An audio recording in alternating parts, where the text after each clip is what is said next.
every day's Groundhog Day, and I'm actually just going to pull. So the sun's. I'm finicky with lighting situations. So am I, Hal. So am I. Obviously, I'll be backlit here. I'm not sure. Well, we'll see. It's okay.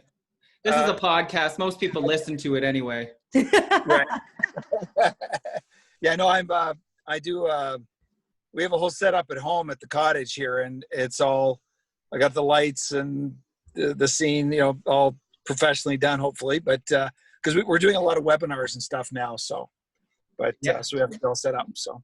Well, I can tell you're doing lots of webinars because honestly, I don't think you've aged at all. Oh yeah. I have since I first started watching you, but I don't think you have. Well, you still got the classic tracksuit jacket, which I'm also loving too.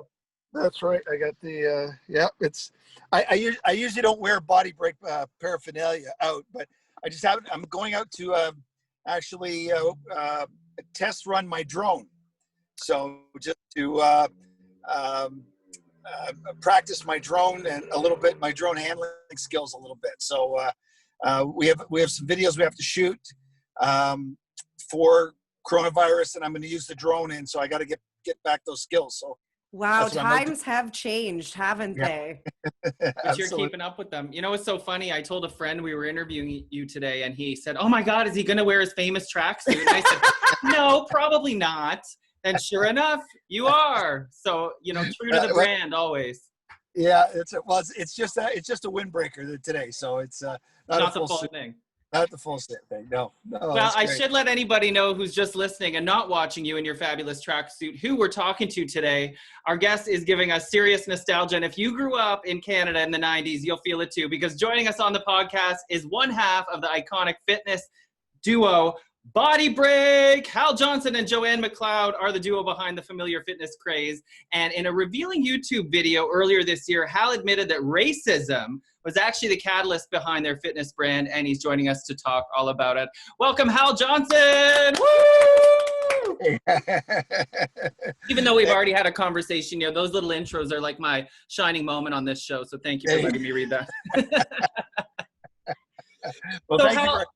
Yeah, thank you for doing this. This is great. So we have some fun stuff to talk about too, but let's get the heavy stuff out of the way.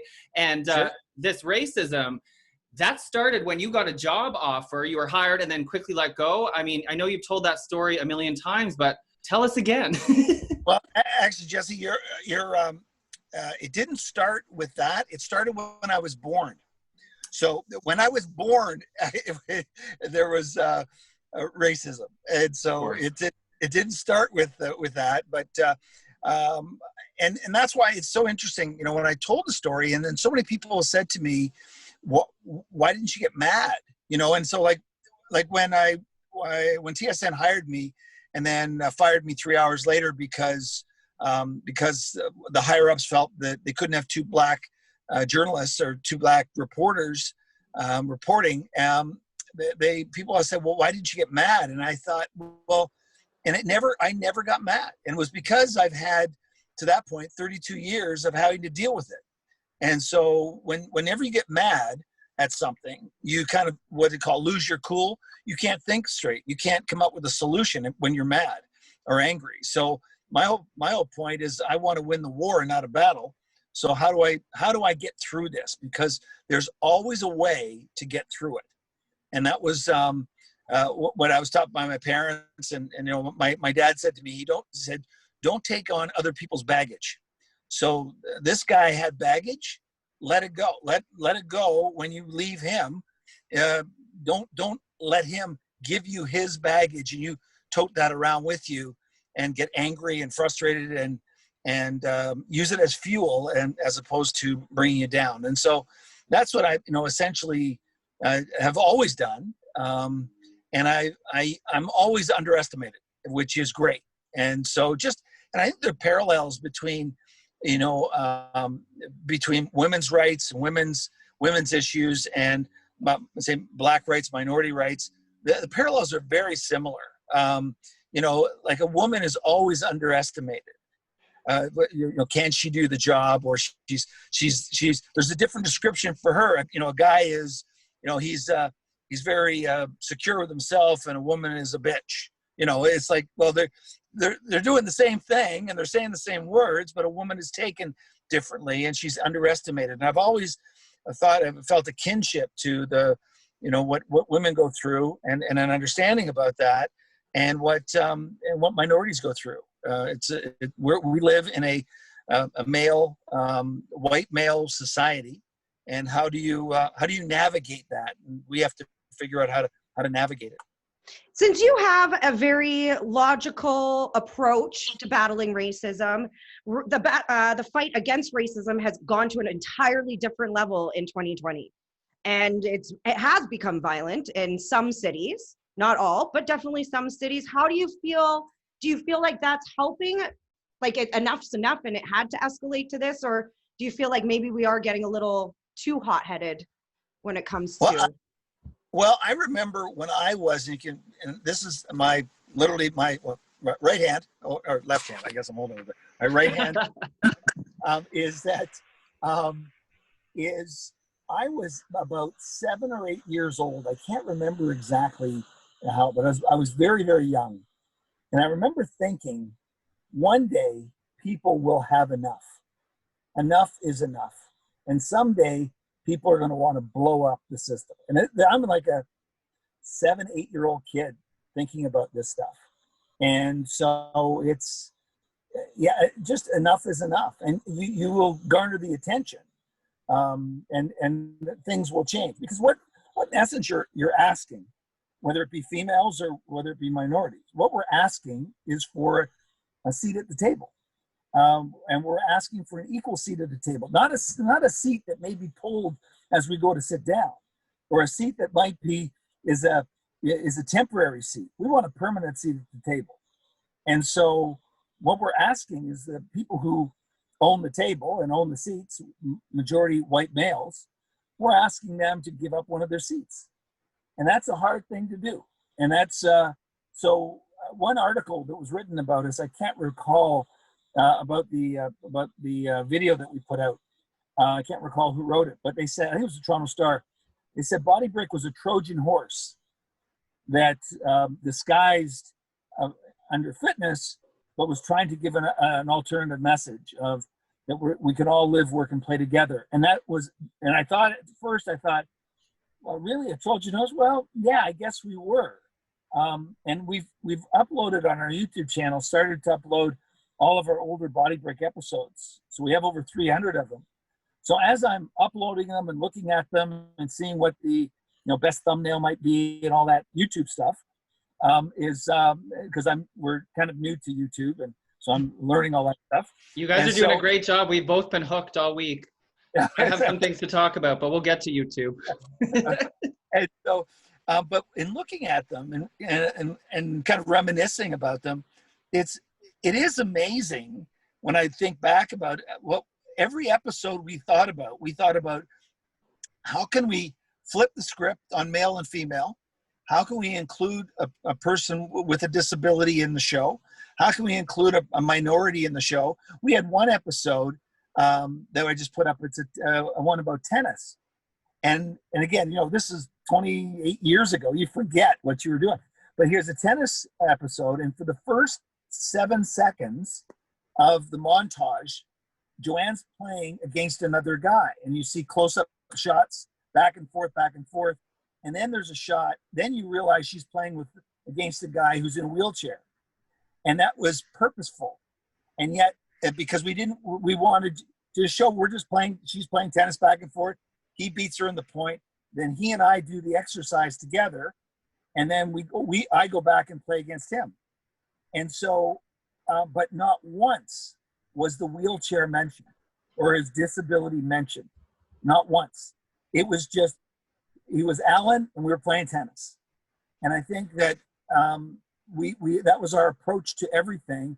And that we thought that person who's in a wheelchair at home, or that kid who is a minority at home, they're going to see themselves.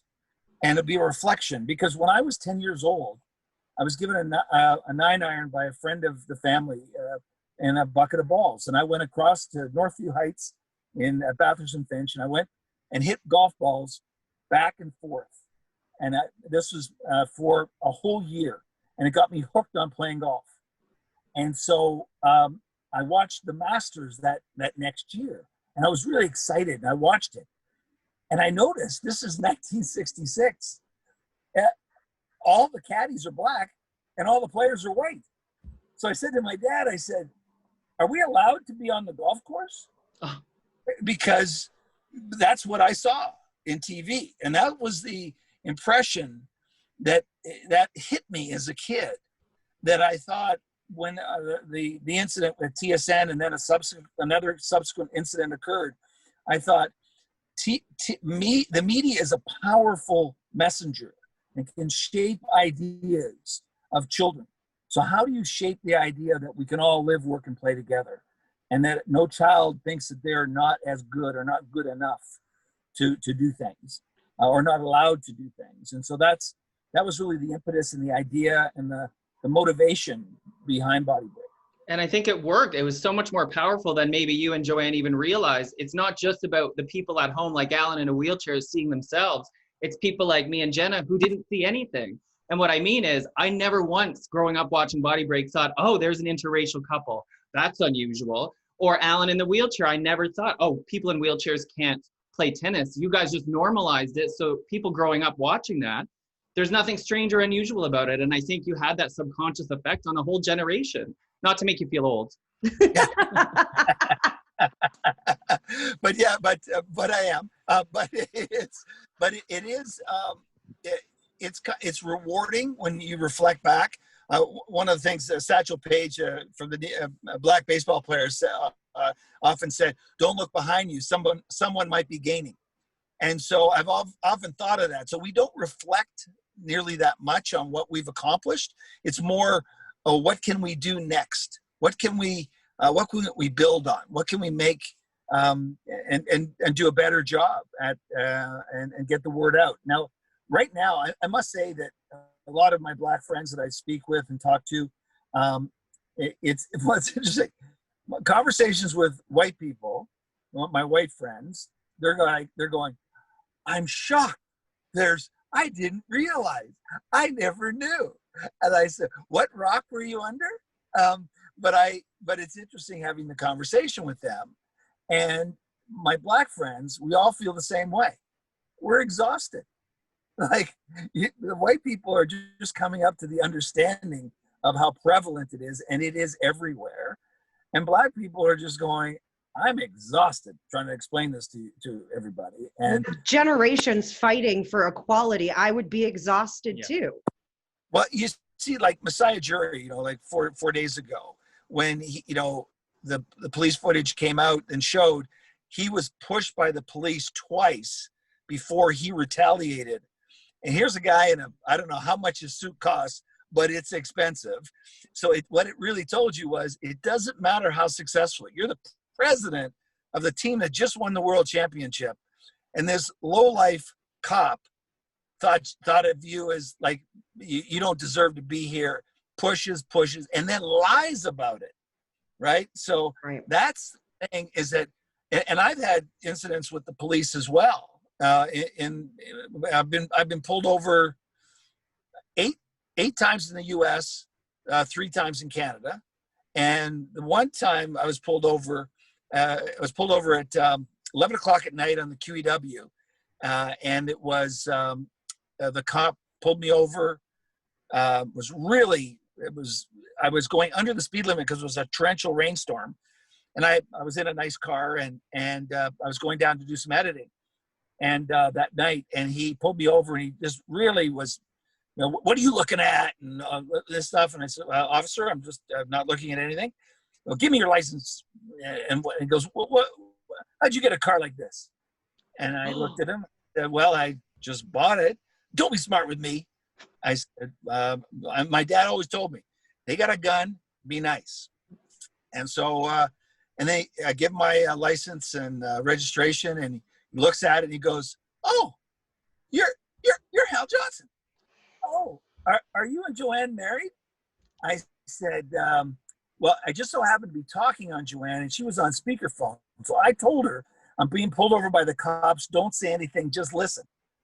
So she recorded the conversation, and this is back in 1999, I think it was, and she did it on our old recorder phone that we had at home. She recorded it, and right up here was where the at the window was where the microphone was. So the police officer was talking right into it, and he said, he goes, "Oh, are you and Joanne married?" I said, "I don't know. Let's ask her. Joe, are we married?" He threw my license registration. They hit the window of the passenger side, and the license did. The plastic license hit the other side. Went back in his car and squealed off. So I called that when I got home 3:30 in the morning. I called the detachment, the OPP detachment, and asked them, why did he pull me over? I want to know why. I didn't get a ticket, didn't do anything wrong. Why did you pull me over? And I know the answer is driving while black in a nice car, right? At night. So when Joanne and I, we went to Tucson for 2 weeks of fitness, working out, had our bikes and our 2 dogs in the back with us and everything. We drove. I have a pickup truck now, and I love it. But we drove from Toronto to Tucson, and we don't drive at night because if we got pulled over on the highway in the U.S., we did not want to have to deal with that. And when we would check into hotels as we go, Joanne would go in first, and then get the room key, and then I would go in, because we knew, or we thought, there's a chance that they may not in Indiana, Texas, Oklahoma. That you never know, kind of thing. And so those are the things that you have to deal with. And it's like, my feeling is majority of people, Canadians especially, are good people. Majority of people have treated me and Joanne incredibly well. Americans, that's a whole other. Yeah. Oh, I can relate to the story you just told me, because I went to university in Alabama and my boyfriend was black, and we drove from Vancouver down to Florida together and went through all those little towns, and I could feel the stares. I could feel that. Not only that, but when I arrived, I was an athlete, and I was told by my coach that I was hanging out with the wrong people. I had one friend, and that was my black boyfriend. And, there was just I had death threats from other women calling me, prank calling me, because at the time, you had that landline in your dorm, and would give me death threats and all of that. I faced so much. That was my first taste of what racism actually was. I mean, you always feel it in Canada. You've seen it. But I don't think it's at the same level as it was when I went to the South. And honestly, things back in 2003, and I hate to say this, were better than they seem now. I feel like it's progressively gotten worse. No, not really. In fact, my dad is 89. He played golf today. He plays like 4 or 5 days a week. He said to me, he goes, he's more hopeful now than he's ever been. That's nice to hear. And he's, my dad played in the Negro baseball leagues, and so he's been through. He's seen lynchings. He's been. I would ask my dad as a kid, I don't know if you've ever had canned sardines, but I have, yes. Disgusting. They smell, right? So as a kid, my dad would eat canned sardines and saltine crackers all the time as a snack. And I said, Dad, why do you eat that stuff? It's just awful. Well, the thing was, when he was traveling as a young kid, 18, 19-year-old kid, through North America, playing baseball, they weren't allowed to get off the bus. So the bus they were on, they couldn't get the team bus as they're driving around to these small towns in the South, they couldn't get served. So they would load up on a black grocery store with canned sardines, and that's what they would eat through the night as they were going to the next town. And so that was kind of reminding him of when he was doing that, playing baseball. So there's a lot of scars that occur what you went through. So I think of it is that the scab has been, the pus has always been under the wound, but now the wound has been ripped off and the pus is spewing out, because that bandage was holding that pus in place, but the pus was always there. And hopefully, in 2 months, that pus will be voted out of office. I have friends that have voted for Trump in 2016. These were white friends in the States. And I told them, if you vote for him again, just understand that I'm blocking you, right? So you're no longer my friend. And they're like, oh yeah, no, really? Like, I mean, this guy, he might as well just put a hood on and be part of the Ku Klux Klan. Yeah. And that's why I look at Trump supporters and think, how stupid are you? Like, really, how stupid? I said when he was elected, I said to Joanne, I said, the guy is like Hitler. Everything he does is Hitler-ish. And he's proven me, unfortunately, to be correct. And so, and the blind loyalty that the Republicans are doing, it's awful. But I think they're showing their true colors. And I just hope, as the little brother, that's what Canada is to the US, that we can learn from our stupid older brother and not do the things that they're doing. Fingers crossed. Well, yeah, I thought the conservative guy that was voted in, one of them was from Kitchener, Ontario, who's a redneck who leans Trumpish. I thought, boy, if he gets in, then that'll be,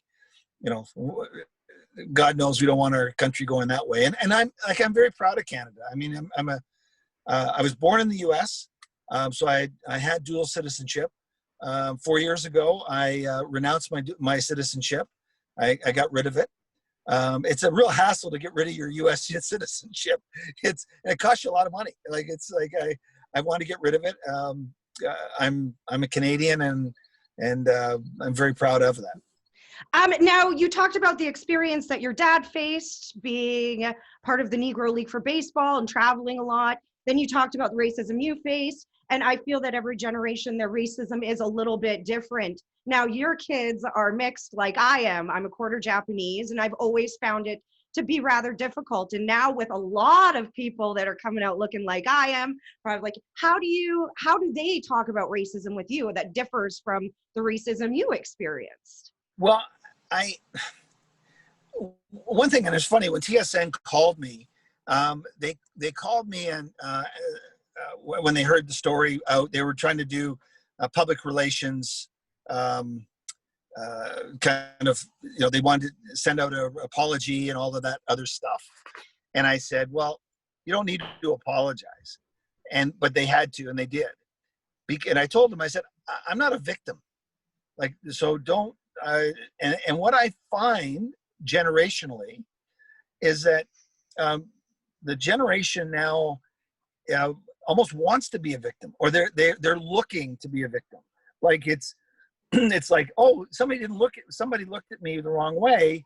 Oh, they might, whatever. And I kind of look at it and go, who cares?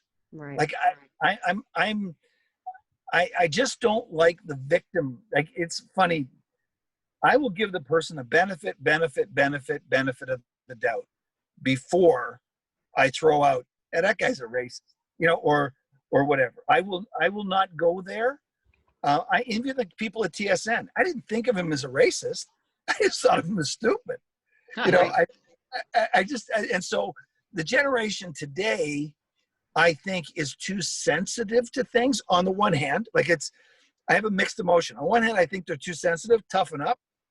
On the other hand, they don't put up with stuff that I have to deal with and put up with, because I knew I couldn't be, saying, oh, this guy's racist, this guy's racist. It was like, well, it's just normal. And I think that's what the word systemic it's really the normalization of things that, well, you just have, that's just the way it is. I remember a coach said to me, he said, a baseball coach, he said, I was like in the fourth grade. He said, why aren't you fast? You're black. Why aren't you fast?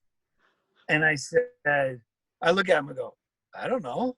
I hit the ball out of the park. I don't have to run too fast. He goes, and I went home and I asked my dad, I go, how come I'm not fast? He said, well, it's your mother's fault.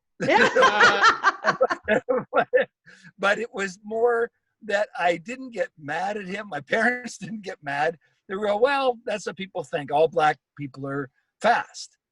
Now, if it was said today, that coach would be, who knows what would happen to him and whatever. Now, is that better that something would happen to that coach today? He wouldn't say that.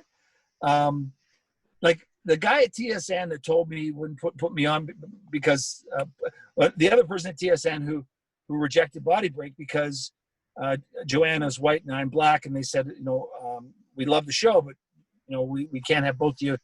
If we put a white guy in your position, then we put the show on. Is that I looked at that guy and I thought, he's just wrong. He's wrong. But I didn't impose a lot of emotion on that guy. He's just wrong. And so I'm going to prove him right. I'm going to prove him that he's wrong and I'm right. And because I knew BodyBreak, I knew it was going to be successful. Like I said to Joanne on June 8th of 1988, as she was to take me to the airport to fly to San Diego. And I remember I said to her, if I take this plane, this idea that we come up with will fizzle. So I said, I'm not going to take this flight and go to San Diego. We're going to work on it day and night. And I said to her, this is going to change your life. And she looked at me, she says, yeah, I think so. With this whole naivety. And I had this stupidity that I thought this thing, I was so passionate about it that nobody could deter me. Like you could tell me anything. And I come home from meetings and we have 42 different people that turned us down and television stations and whatever. And I'd come home happy. And Joanne says, oh, they want to take it? I go, no. She said, why are you happy? I said, they've never seen anything like this before. BodyBreak, and they were so excited. They said, wow, we've never seen anything, but no, we don't want to take it. Now, could some of those 42 people did they not take it because I'm black and Joanne's white? I don't know. But the 42nd one told me that was the reason why. So because he told me that I said to Joanne, I went home that afternoon at 3:30 in the afternoon, and I said to her, who would think that me being black and Joanne being white would be a good thing? Oh, here's some rap music. Is he getting pulled over right now? Could you No, it's a bunch of white girls who are listening to rap music. So, not quite.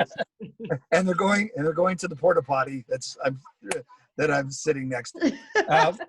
See, it's not all glamour when you're on BodyBreak. No, you got to deal with stuff sometimes. But yeah, it was. Maybe they're big fans, Hal. Yeah. I don't think so. They're trying to ram the porta potty over here. Oh my gosh, they're running over the porta potty. We're getting a viral video right here with Hal Johnson. Do they know that could make a big mess? Did they knock it over? They did. Well, I'm not sure. The girl with the blue hair, I'm not sure if she's thinking that way at this point in time.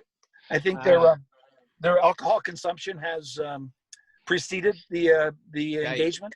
I really hope that she gets that mess all over the front of her car then.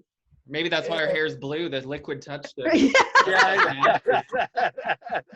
But Hal, I love that you told that story about the 42 rejections, because I think one of the great silver linings of BodyBreak is that had you gotten that TSN gig, the world may have never seen BodyBreak. So sometimes when you're sitting in the storm, you don't realize there's a rainbow over those clouds. You just might not be able to see it all the time. I mean, apparently you did, but the network did. You're absolutely right. And yet it's like, I never got down. And that's the funny thing. I was never discouraged. And I look back on it, and it was the ignorance of youth. And and that's why when people come to me, and many people have come to me over the years, and ask for help, and I'm happy to give that help to them, and young people, and they've got an idea and whatever, and I know what happens is I start thinking, using my experience, and saying to them, well, you got to look out for this, you got to look out for that. I'm showing them all the landmines that are around there. There was all these landmines that I had to deal with, but I was so ignorant of it, I didn't see it, and I didn't care. So it's almost like when people come to me, young people, I would say to them, I'll give them some advice or some direction, but I don't want to tell them all the negatives, because it can be discouraging. And so, and because when I look back on what we did, realistically, it's like we shouldn't have made it. Like if I was to pitch this in my mind now, with all the things that happened, I'd say, well, there's no chance we're actually going to make it. But at the time, it was a done deal. Like, I knew this was going to happen. We did it for the first year after solidifying a deal with Participation. And then Joanne and I said, geez, if we could do this for another year, wouldn't it be great? And then another year, and year 10, and then year 20, and year 30. And 350 episodes later, and yeah, and all the talks we've done, and all the places we've been, like, and all the experiences. We've been every part of Canada, Yellowknife, Whitehorse, St. John, Victoria, like everywhere. We've been all across the country, not only with the Amazing Race, which was an interesting experience. Except for you guys were so nice. Wasn't that the big thing everyone said? They were like, they were just too nice. They were too, there was no drama. No. Well, the actual, the executive producer of the show, you have a meeting before the show. And so we're at the Royal York Hotel for a week before the show even starts. You're secluded. That's why I say, these people that are, complaining that, we're in isolation or whatever. Well, we're secluded in a hotel room, no radio, no magazines, no television, no contact with anybody. You just had to talk to your partner. And so we're in that hotel room 23 hours a day.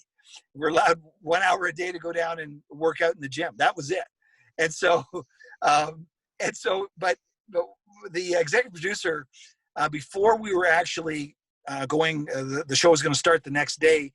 That happened to happen that way. But he said to Joanne and I, with all the CTV people in a big room, they brought each team in separately, and they said, this guy, John, he said, well, Hal, we want some drama to you guys. We don't want the cookie cutter, nice Hal and Joe that we see on TV. And I said, well, John, we're about the same age. And I've been through the block a few times. So I tell you what, if you don't want Hal and Joe, I'm 30 minutes away from here. We'll just take a cab. We'll go home right now. Like, good for you. And he was like, no, we want you guys. And all the CTV people are going, no, we want you. No. I said, well, don't tell me how to act. Right.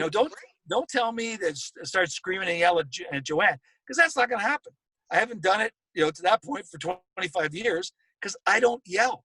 Like it's Does Joanne ever yell at you though? Because careful. Usually there's a reason for a wife to yell at a husband once in a while. Well, it's just my nature. I feel that when you yell, you lose control. When you lose control, you lose the argument. When you lose the argument, then what are you trying to do? So it's like when I'm mad, I'm quiet. Oh, the worst kind. That is the worst kind. So that's where I get very quiet when I'm really angry. That's Joanne will know, because I just won't talk. It's like I don't say anything, because screaming and yelling is just not part of my repertoire. So I told the Amazing Race people, I said, that's not going to happen. Like it's just not. So So anyway, that's. That when they say we're too nice, it's like, but we are. It's not. No, we're not. It's just that's our nature's not one to blow up. Like and it's and that's why I could never understand it, because we're big, huge fans of the show, and have always been, and when one partner would kind of, diss another partner, like they're not trying hard enough or whatever. Well, I could never understand that, because I know Joanne was trying as hard as anybody. So why would I be negative to her in any respect at all? And we made a pact before the show, is that do not encourage the other person when they're doing a task, because it's just noise. It's just distract. Come on, let's go. Come on. It's just because their voice, and you're trying to focus and do something, and you're hearing this nagging in your ear. I banned my mom from soccer games towards the end of my career while I was still living at home. I said, you can't come, I can just hear you. And it drives you nuts. That's right. Yeah, you got all this other noise, and you hear this noise that pierces through everything. And so that's why that's how we negotiated and navigate. We lost because the other contestants felt that we had already had our 15 minutes of fame, in their words. So that's why they U-turned us, because they wanted us off the show. Well, though that you were so nice on Amazing Race, but there was one video that I found of you two where you were eating human flesh, playing around with blood, with one of my favorite shows, Santa Clara Diet. How did that come to life, that you did that promo? It was like a 3-minute video that you guys got to do. Well, it was, what was interesting is we did that in February of 2017. And in March of 2017, we were going to be awarded the Governor General's Award by Governor General Johnson. And so we in November of 2016, we got a call from Netflix, who asked us if we would be interested in doing that. They wanted to do something specific for the Canadian market. They felt that this was a good play on words. Well, it just so happens that the internet social media promoter for North America for Netflix is from Toronto. She's Canadian. So this was her whole responsibility, North America. So she knew that's why she knew BodyBreak. She contacted us, and we did it.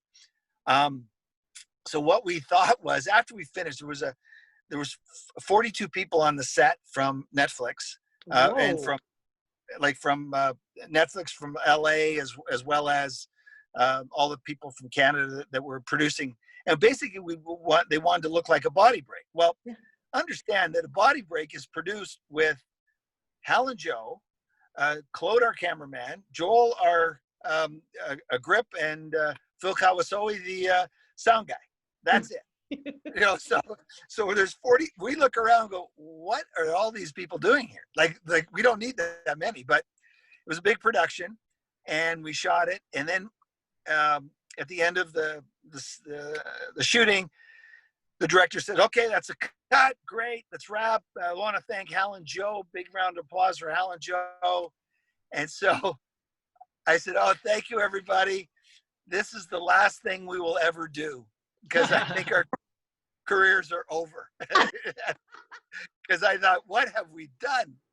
And then we thought that the Governor General, when they see this, because it landed at the end of February, they produced it.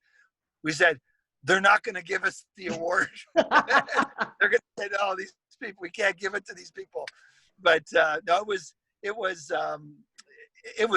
fun. It was great. And the only thing is, I made a note at the time, and I said it at the time, of the 42 people, because we counted all the people on set. Not one person of color, not any color, 42 white people. And I said, and the women had their roles. They were in wardrobe and makeup. Yeah. And the men had their roles, director, all the things. So I said to Joanne, I said, how come there's no black people here? Like, black people can't, hold a camera bag? Like, it's like, there was one guy that all he did was hold a book. Like this Santa Clarita Diet book. That's all he did all day. So I'm always cognizant of that, of race. I'm always, I've been in hundreds, literally hundreds of advertising, marketing meetings over the years, not one person of color have I been in that meeting with. A few Asian and South Asian people, but not one Black person have I been in a marketing or advertising meeting. And this is in the city of Toronto. So, and it's a multicultural city. So it's like understanding that unless you get in the seeds of power, you can't make a decision. Right. It's interesting though. Do you think that has anything to do with industry? Like that Black people are maybe not as drawn to entertainment as white people? No. Or do you think it's just that all the white powerful guys at the top keep their white powerful friends also at the top, and that's how systemic racism happens? Well, yeah, it's like we say, Black people aren't drawn to entertainment. Okay, say it like, can you name any Black people that are in entertainment? There would be no music industry. I'm going somewhere with this question, and you called yourself old, not us. So what I'm curious about is we know there's a lot of gay people that work in entertainment. There's no shortage of them. It's Pride Week in Ottawa. And since this whole George Floyd thing really blew up, one of the things I've seen is parallels between the LGBTQ community and the Black community and the struggles they've had. The problem for me, though, is Black is on your face. You can't hide it. Gay people could lie. I mean, not me, but, you know, some of us can lie or hide it. And it's not just something that's right out in the open the minute you meet somebody. So I feel like it's kind of an unfair parallel to draw. Do you feel that the queer community has sort of surpassed the BLM movement, or what's your thoughts on those two? Well, I don't know if you know him, but he's a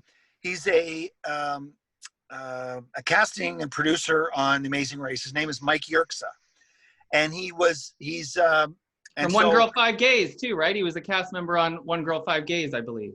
And also Drag Race. Okay, he's on Drag Race, and so when I dropped the video 2 months ago, I was getting kind of questions about gay parallels and so forth. So I thought, let me call up Mike Yerxa and have a discussion with him. What does he think and so forth about it, and the struggles that the gay movement has gone through. And he gave me such an enlightenment and I thought, you're right. He said the difference is that, well, in the 80s and 90s, the focus was HIV medications, and then the gay movement turned it to the equality in marriage, and now it's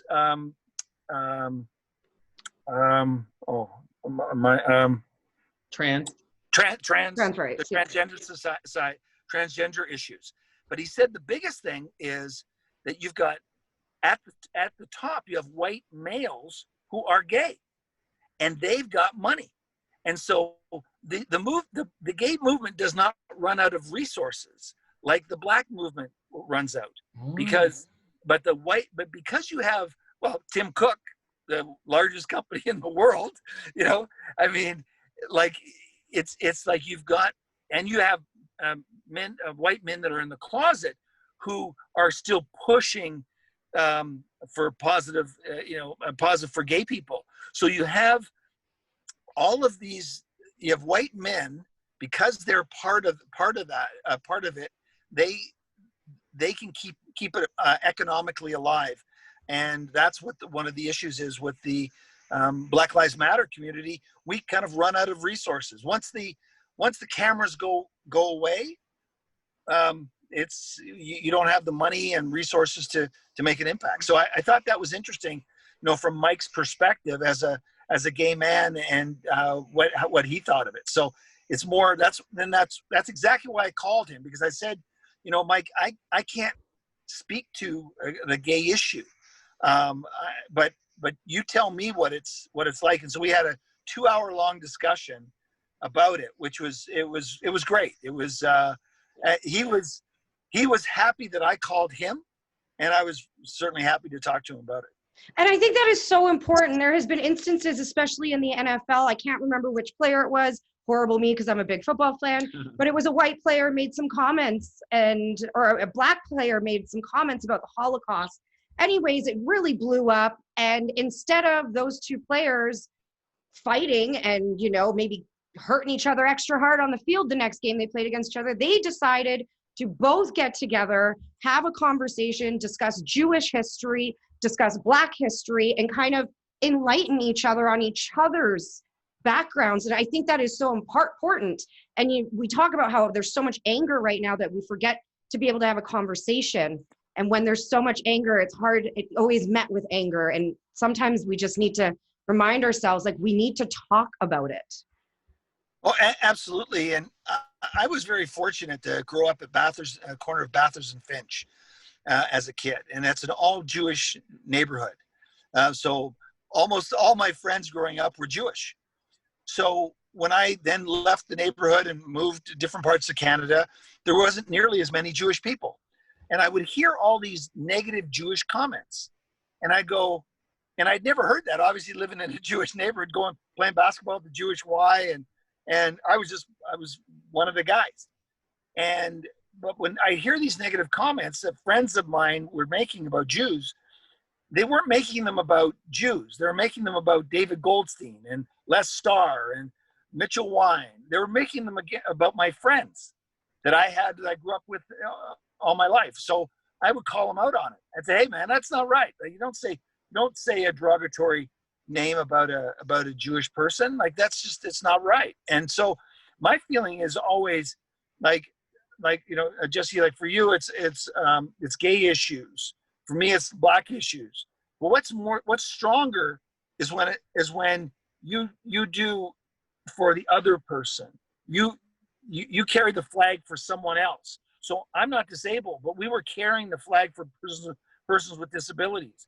It's stronger coming from us than a person who's got literally skin in the game.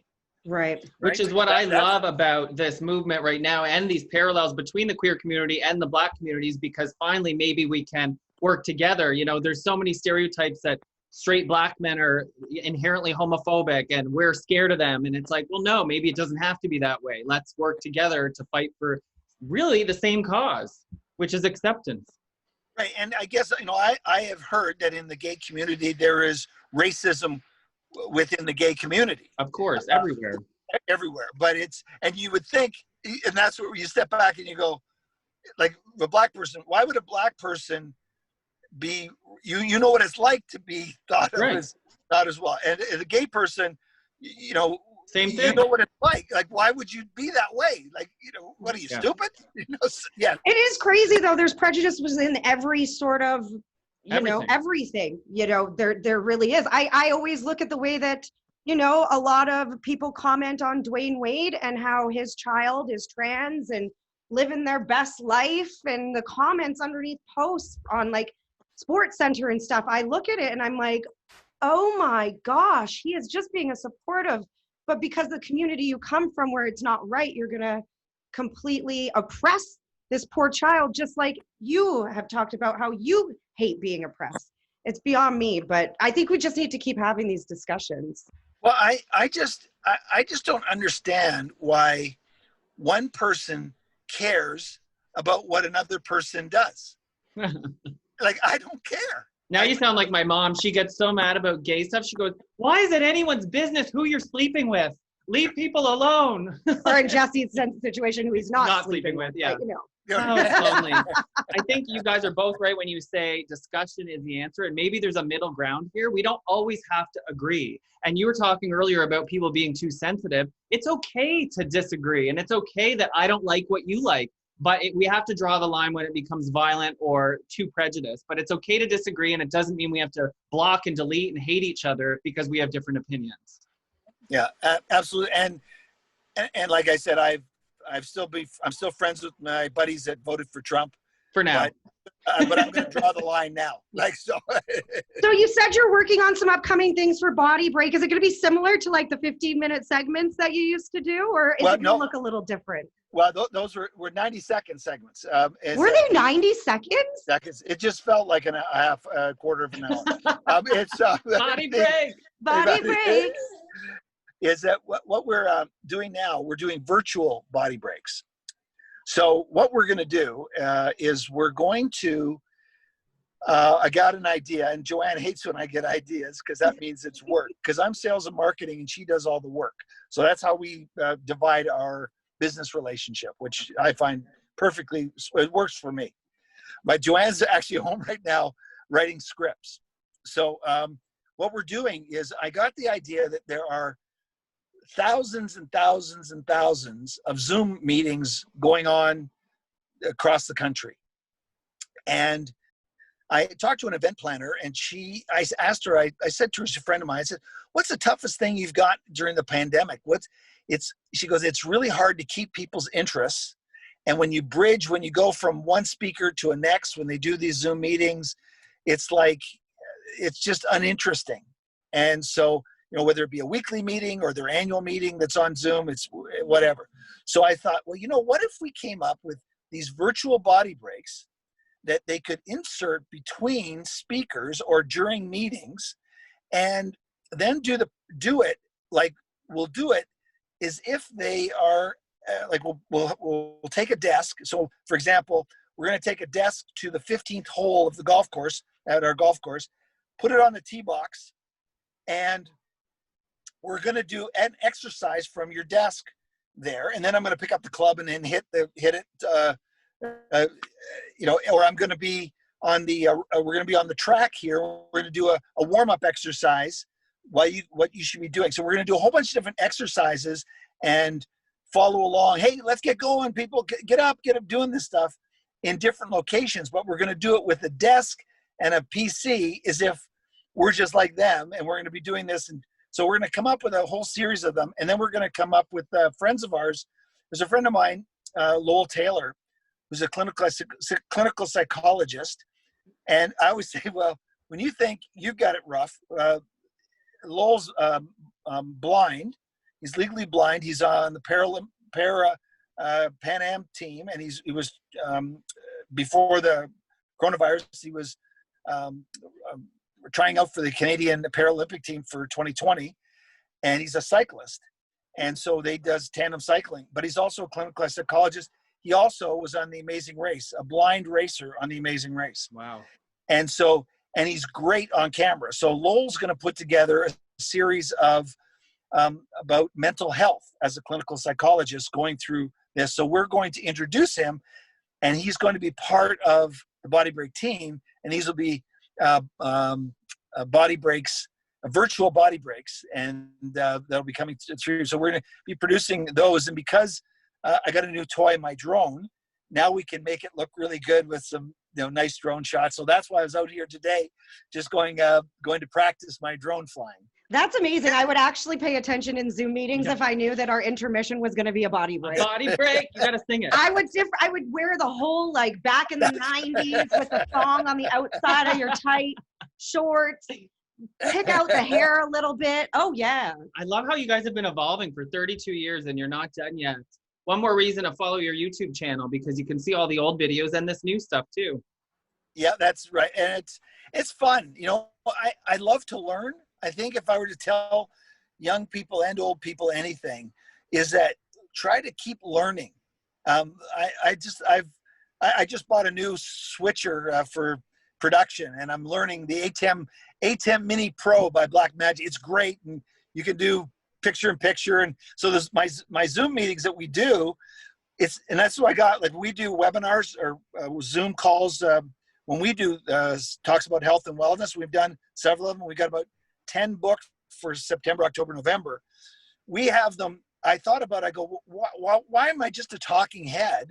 Why not we be able to bring in slides, do picture-in-picture, do another set. Let's make this a TV set. So let's go to Joanne in the kitchen doing a recipe. So we will, let's go to Hal in the gym. So we have a switcher with 4 different cameras to go from. So, and I'm learning all of this stuff, and it's great to learn. And it's like you think about one thing an editor said to us back in 1988. We were editing, and we didn't know anything about what we were doing, but he's editing it, and he goes on a certain cut. He says, yeah, it's good enough. And I said to him, if it's good enough, it can be better. So let's continue. Let's make it better. And that was $250 an hour, which we did not have, that we had to spend on this guy. And yet it was, when he said it's good enough, that's not how I live my life. And so when we do a Zoom call and when we do a Zoom meeting, I want this, that we're getting paid for, I want to be the best Zoom meeting people have ever seen. So that's kind of what you sound like my soccer coaches. Great Don't attitude. do anything half-ass. You want a championship? Well, you know what? You can win another one because that's what's next. So Hal, right before we let you go, really quickly, everybody's trying to shed the quarantine 15, and on your YouTube channel, one of the videos I loved from back in the day was you and Joe on a boat, and you were making a sandwich, and I think it was the biggest sandwich I've ever seen in my life, and it had basically a bottle of ranch dressing on it, a block of cheese, and I thought, this is healthy? So the food trends and what's healthy and what's not, carbs, fat, oh my God, stop the insanity, to quote Susan Powder. What are we supposed to be eating, and how do you keep up with what's healthy and what's not? Number one thing, Jesse, number one thing by far is just reduce the amount of sugar that you eat. You can't outrun a bad diet. No matter how much you run, just reduce the sugar. It's very, very simple. Reduce the sugar, and that's all that it takes. So when you say sugar, you're also talking about wine? What does sugar come from? But it's harder to do than you think, because sugar's hidden in everything. I was blown away when I found out like a tablespoon of ketchup is like basically all sugar.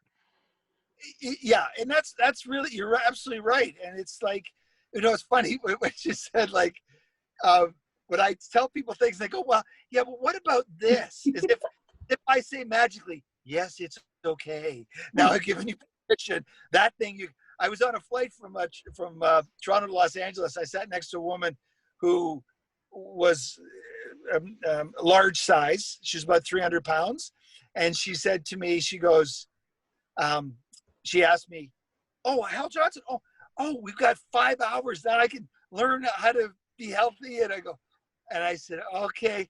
And I started telling her, well, I said, I started talking about nutrition. I said, those nuts that they give? I said, here's how much fat and calories are in those nuts, and you should, avoid them. And so the flight attendant came by and she offered the nuts, and I said, no, thank you. And the woman said, I'll have his. And I said, and that was after an hour talking to her about nutrition. So I said, at that point, I told her, I said, I have a headache, because I realized she wasn't ready. Right. And that's really the thing, is that what hopefully the quarantine can do is that it can create better habits for people. And that's really what because the number one thing that people say is that they don't have time. That's what they would tell us before. I don't have time to work out. I don't have time to make a good dinner. I don't have time. Well, what do you got now? You got all kinds of time. So that's why I say, if we can create better habits, that like when you get up in the morning, you don't think about, I have to go to, I go to the drawer on the right. That's where the toothbrush is. And then I bring the toothbrush up my mouth. You don't think of all that stuff. Right. So much of what we do is by habit and is automatic. So that's what you have to make health and fitness and a lifestyle. It's out of habit. Like when I get up, I don't think about, I've got to work out. I got to do that, whatever. I get up, my shorts are there. I put them on. It's just all of a sudden I'm on the bike and I go, how did I get here? I don't even think that there, so that's why whatever you want to do, you want to create it as a habit that you do each and every day, both nutritionally and also physically as well. Right. Takes time. It doesn't take long. So it takes discipline. Right. So cut out sugar. That is the worst thing he could have said. That is like my biggest weakness. I have such a sweet tooth. But how about carbs? Are carbs okay? Well, you got to give us something, Hal. You got to give us something before we leave. Are you going to be like that woman on the flight with me? Like whatever I say. Bread's really bad. I'll take his bun. Yeah. That's right. That's right. So, but it really is. When you think about when you played soccer, when you were playing soccer, how much did you move when you played soccer? I was playing on like 3-4 teams at once, so right. So yeah. your body was just in constant motion. Yeah. Right.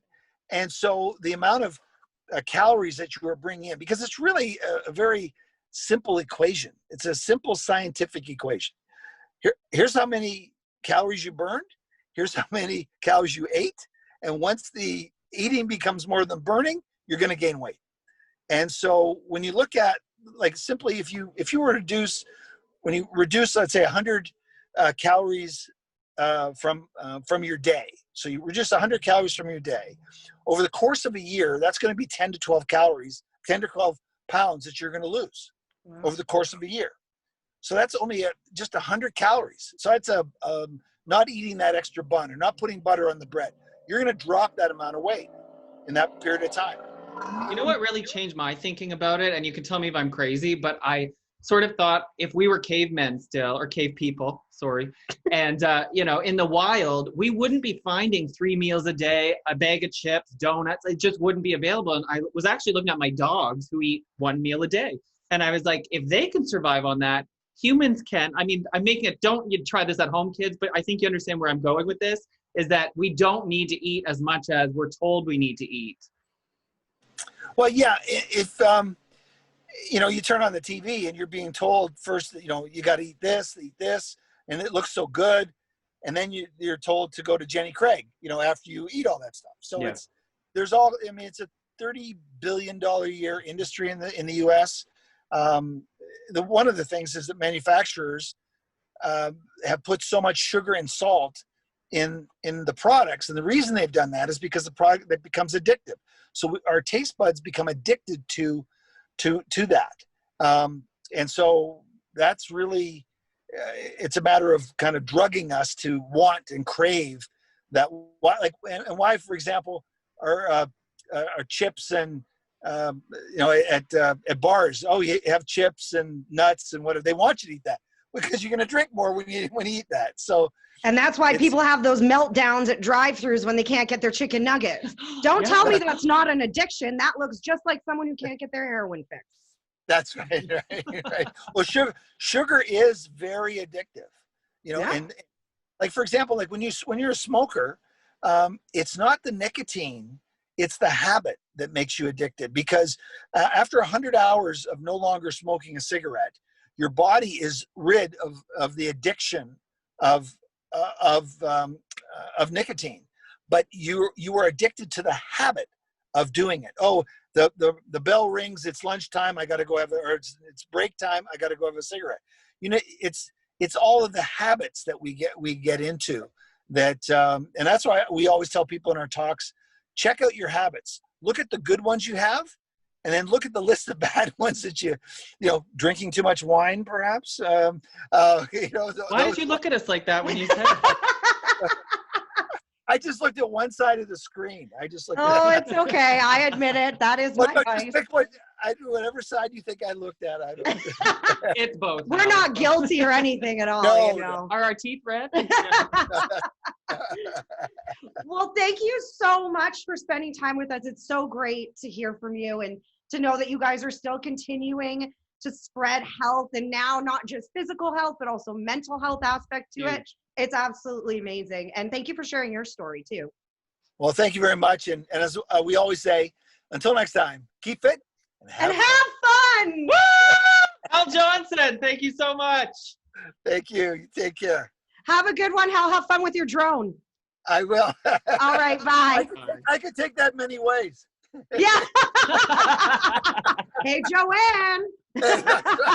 Have a good one, Hal. Bye-bye. Thanks.